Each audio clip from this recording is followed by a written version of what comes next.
саламатсыздар ма? Бірге мен Жансая. Хайди деген жетім қыздың хикаясын білесіз бе?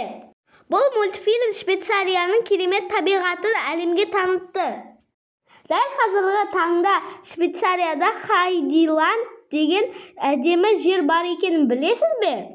Басқа қаладан бейтаныс атаның қолына келген Хайди өмірінің мәнін Альпі тауларының баурайында тапқан.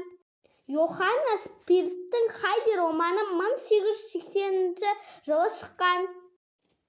Швейцария мен Германияда танылған, содан кейін әлемнің басқа елдеріне таралып танылған. Кейін Хайди фильмде, мультфильмі де әлемге танылады.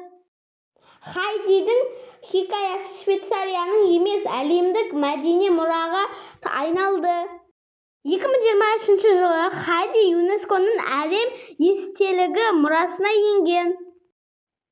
Хайди Швейцарияның әдемі табиғатын әлемге танытты. Швейцарияның әдемі жерлерін Хайди мультфильмдегі бейнеден көре аласыз.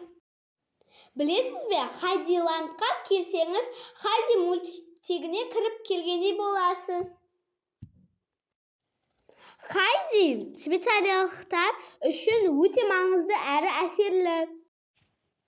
Хайди Швейцарияны әлемге танытқан кішкентай қыз Швейцарияның әрі жері Хайди мультигіне жүргендей сезім береді. Ал сіз Хайди мультфильмін көрдіңіз бе? Хайдиландқа барғыңыз келе ме? Осындай қызықты ақпараттар білгіңіз келсе, менің каналыма тіркеліңіздер.